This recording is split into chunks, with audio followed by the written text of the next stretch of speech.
भाई बंटवारा, समाज का आईना, मेरी कहानियाँ। मेरे YouTube चैनल #एक विचार पर मुझे फॉलो करें। दोस्तों, मैं मुकेश आर्य एक विचार के तहत आज लेकर आया हूँ मेरी नई कहानी, जिसका शीर्षक है भाई बंटवारा। उम्मीद करता हूँ पसंद आएगी।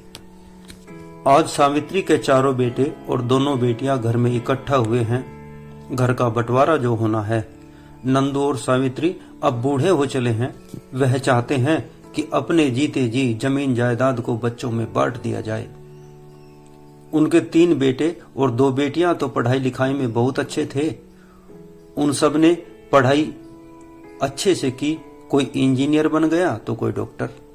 सभी अपनी अपनी जगह एक सुखी एवं संपन्न जीवन जी रहे हैं। सारे भाई शहर में रहते हैं।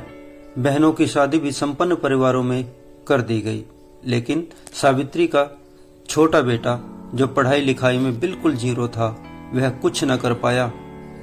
मुश्किल से रिश्तेदारों की खुशामद करके उसकी शादी भी एक अनपढ़ लड़की से करा दी गई। शादी से पहले तो यह अनपढ़ लड़का दीपक कोई काम नहीं करता था, लेकिन जब से शादी हुई है तब से यह बहुत ही जिम्मेदार हो गया है। लेकिन पढ़ा लिखा न होने के कारण कुछ विशेष काम नहीं कर पाया और मजदूरी के साथ साथ खेती किसानी भी करता है। आज सभी भाई बहन अपनी जमीन जायदाद का बंटवारा करने के लिए गांव में इकट्ठा हुए हैं। नंदू अपनी 10 बीघा जमीन और मकान को चारों भाइयों में बराबर बराबर बांट देता है। जिस फैसले से सभी भाई खुश थे, लेकिन दीपक इस फैसले से खुश नहीं था और वह इस फैसले का विरोध करता है। जब दीपक पिता के द्वारा किए गए इस फैसले का विरोध करता है तो उसकी दोनों बहनें दीपक को डांटते हुए कहती है कि बेवकूफ, तेरे भाई इतने अच्छे हैं, उन्होंने इस घर और जमीन में अपनी कमाई भी लगा रखी है। तूने सारी उम्र कुछ नहीं किया, यह तुझे बराबरी का अधिकार दे रहे हैं, तुझे तो खुश होना चाहिए। नहीं, मैं इस फैसले से खुश नहीं हूँ, दीपक बोला। हमारी सारी जमीन जायदाद पर चारों भाइयों का बराबर अधिकार नहीं है। ये अन्याय है और मैं इस अन्याय का विरोध करता हूँ। दीपक अपने पिताजी की तरफ हाथ जोड़ते हुए, पिताजी, इस जमीन जायदाद के ऊपर जितना अधिकार हम भाइयों का है, उतना ही अधिकार हमारी बहनों का भी है। मैं पढ़ा लिखा नहीं हूँ, लेकिन इतना तो जानता ही हूँ कि हम आपके 6 बच्चे हैं और पिताजी, आप अपने बच्चों में अंतर कैसे कर सकते हैं? इस जमीन जायदाद को बराबर हिस्सों में बांट दीजिए, 6 हिस्सों में बांट दीजिए पिताजी। इस गरीब और अनपढ़ भाई की बात सुनकर दोनों बहनें हैरत में पड़ जाती हैं कि एक अनपढ़, आवारा और निकम्मा भाई, जिसकी हम तनिक भी इज्जत नहीं करते थे, वह हम बहनों के बारे में कितना सोचता है। दोनों बहनों का अपना पक्षपात था अपने छोटे भाई के प्रति। दोनों बहनें जो आज याद कर रही हैं, जो पक्षपात किया करती थी वो अपने भाई के प्रति। अपने तीनों अमीर भाइयों के घर जाती थी तो उनके बच्चों के लिए कीमती सामान, खिलौने और अच्छे अच्छे फल फ्रूट लेके जाया करती थी। लेकिन जब वे कभी कभार अपने इस गरीब और अनपढ़ भाई के घर आती थी तो फल फ्रूट के नाम पर 1 दर्जन केले ही लेकर आती थी। उसके बच्चों के लिए वो दोनों कभी कोई गिफ्ट लेकर नहीं आई।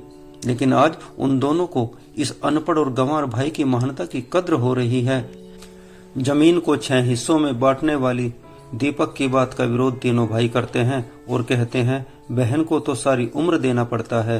कभी उसके घर में बच्चे होने पर देना पड़ता है, कभी त्योहारों पर उपहार जाते हैं, तो कभी शादियों में भात के रूप में देना पड़ता है। बहन जब भी घर आती है उसको कुछ न कुछ देना ही होता है। बेटों को जायदाद एक बार मिलती है, लेकिन बहनों को तो सारी उम्र बैंक में किस्त की तरह देना ही पड़ता है, भुगतान करना ही पड़ता रहता है। हम यह बात नहीं मानेंगे। इस जमीन व जायदाद के केवल 4 हिस्से होंगे, चाहे कुछ भी हो जाए। तीनों भाई बहुत गुस्से में थे। तीनों भाई को गुस्से में देख दीपक ने कहा, ठीक है पिताजी, जब तीनों भाई नहीं चाहते इस जमीन जायदाद में बहनों का भी हिस्सा हो, तो मैं अपने हिस्से की जमीन अपनी दोनों बहनों को बराबर बराबर देता हूँ। मैं नहीं चाहता मेरी बहनों का अधिकार उन्हें न मिले। जब बेटा बेटी एक समान हैं, तो बेटियों का भी पिता की जमीन जायदाद पर बराबर का हक है। इस पर तीनों भाई खुश होते हैं और वह कहते हैं, पिताजी, हमने फैसला किया है कि आप और माँ साल में 4-4 महीने हम चारों भाइयों के पास रहोगे। बेटों की यह बात सुनकर माता पिता चुपचाप खड़े रहते हैं। इससे पहले माता पिता कुछ बोलते, दीपक कहता है, भैया बंटवारा जमीन जायदाद का हुआ है, माँ बाप का नहीं। माँ बाप को मैं किसी के साथ नहीं जाने दूंगा, माँ बाप को मैं अपने पास ही रखूंगा। जो मेरे पास ही रहोगे ना पिताजी। दीपक की बात का समर्थन करते हुए दीपक की पत्नी भी आकर माँ के पास खड़ी हो जाती है और कहती है, माँ आप हमें छोड़कर मत जाना, हम गरीब ही सही लेकिन आपकी सेवा करेंगे। हमें जमीन जायदाद कुछ भी नहीं चाहिए, हमें तो केवल आपका आशीर्वाद चाहिए। आपने सारी उम्र मेहनत की है, अब हम आपकी सेवा करना चाहते हैं। अनपढ़ बेटे और बहू की बात सुनकर माता पिता दीपक के साथ ही रहने का फैसला ले लेते हैं। दोनों बहनें भी दीपक को गले लगाकर, कितना महान है रे तू तो हम सबसे ज्यादा पढ़ा लिखा है, क्योंकि जो संस्कार तुझ में है वह संस्कार तो स्कूल की कोई पढ़ाई लिखाई में हमें दिया ही नहीं गया। देख भाई, जो जमीन तूने हमें दी है उस जमीन को हम तुझे वापस करते हैं, हमें हमारा हिस्सा मिल गया भाई। जिन बहनों के पास तेरे जैसा भाई हो वे बहन इस दुनिया की सबसे खुशनसीब बहनें होती हैं। हमें माफ कर दे भाई, हमने हमेशा तुझे गवार और निकम्मा ही समझा। कहानी कैसी लगी दोस्तों?